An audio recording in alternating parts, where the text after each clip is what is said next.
Olá, turminha! Vamos começar agora a nossa aula de revisão de arte, certo? Tia Giovana vai mostrar algumas coisas dos conteúdos que vocês já viram, para que vocês realizem a atividade no Google Forms.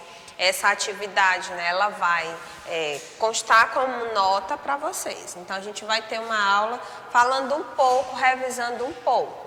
Aqui nós começamos a estudar sobre a história do trio elétrico, Apesar do carnaval não ser de tradição brasileira, ele foi adaptado, para aqui o nosso país. Então nós sabemos que o brasileiro, ele possui uma grande capacidade de se adequar algumas coisas para dentro da nossa realidade.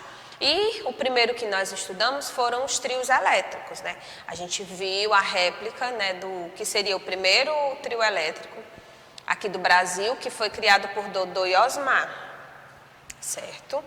Então, aqui a gente vê. Com o surgimento das marchinhas no Rio de Janeiro e em São Paulo, o carnaval foi se transformando.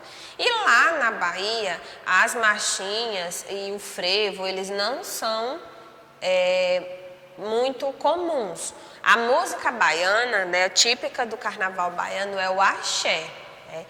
E lá, esses ritmos contagiantes utilizavam muito a questão dos tambores africanos e as novidades dos captadores, que transformavam instrumentos acústicos em instrumentos elétricos. Aí nós ouvimos a história de Dodô e de Osmar, que foram os criadores da primeira versão do que viria a ser esses trios elétricos que a gente vê hoje, que são imensos, grandes carros com uma imensa estrutura de som, mas tudo parte de um princípio assim, bem rústico, bem simples, certo? E qual foi o carro que eles usaram? Eles adaptaram um antigo Ford, que era conhecido como calhambeque, em um carro capaz de produzir um som alto a partir de seus novos instrumentos. Daí, então, surgiu o primeiro trio elétrico. Passando aqui mais para cá um pouquinho, aí tinha atividade para que vocês pesquisassem. Aí a gente veio conhecer um pouco da história do frevo, que ela surgiu em Pernambuco com raízes africanas, que ele é um ritmo acelerado, que usa roupas coloridas, que tradicionalmente usa esse tipo de sombrinha, que as pessoas que dançam frevo, elas precisam ter um preparo físico muito grande, porque é um constante movimento, certo?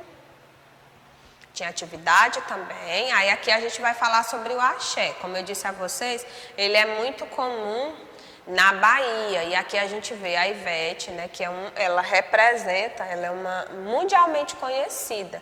Não só ela, mas aqui o nosso livro trouxe a imagem dela, mas aqui a gente pode citar vários outros, como o Carlinhos... Gente, eu esqueci, o Olodum, aquele do The Voice, Então, assim, são várias pessoas que agora me fugiu o nome, Aquela loura, a Cláudia Leite, viu? Como eu vou lembrando o nome, então, aos poucos a gente vai lembrando. Então, aqui, vamos ver aqui, falar um pouco sobre o axé. Ele surgiu na década de 80, então, há mais ou menos 30 anos, E mistura vários gêneros, frevo, batidas, o reggae. Carlinhos Brau, me lembrei o nome dele, estava tentando me lembrar. Carlinhos Maia não, Carlinhos Brau.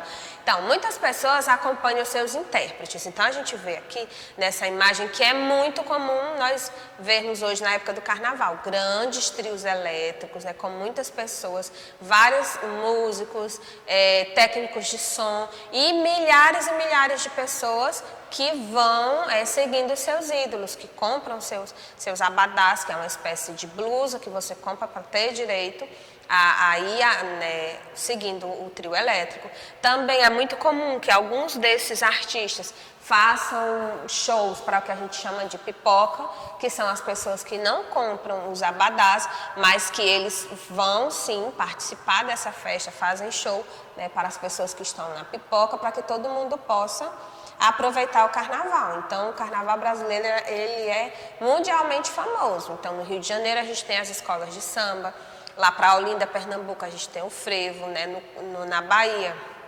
a gente tem o axé e tudo isso se mistura. Alguns cantores também de forró montam seus trios elétricos, como o Wesley Safadão, a gente vê que eles montam levando o seu forró para dentro do carnaval. Então o Brasil, o brasileiro tem esse dom de fazer misturas e fazer com que as coisas deem certo. O que importa é a diversão, é a alegria, certo?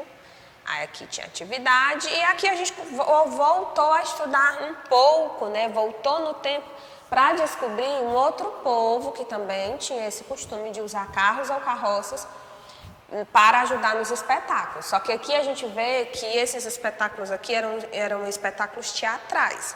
Né? Então, há muito tempo atrás, cerca de 500 anos antes de Cristo, havia um homem chamado Téspes que adorava a arte do teatro.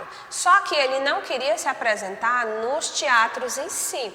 Ele queria, de fato, se apresentar nas ruas. Mas aí, como é que ele podia resolver esse problema? Né? Ele queria se apresentar por toda a Grécia, só que ele não tinha, naquela época, tecnologia que ajudasse ele nessa empreitada dele. Então, para resolver, ele teve uma ideia. Ele pegou uma carroça que teria um palco adaptado em cima dela. Então, a carroça permitiria que ele conseguisse se mover, a locomoção de um lado para o outro, além de já ter um espaço para que ele se apresentasse em cima dessa carroça. Então, aí se deu, né, o início de tudo. E diz que ele percorreu diversas cidades e estados na Grécia com seus espetáculos, que podiam ser cantados, dançados e encenados. Quando finalmente ele chegou a Atenas e se tornou o primeiro dramaturgo a ganhar o prêmio no recém-criado concurso trágico. Atualmente, Téspes é um dos sinônimos do teatro. Então, quando vocês forem estudar sobre teatro, vocês vão ver muito falar sobre Téspes.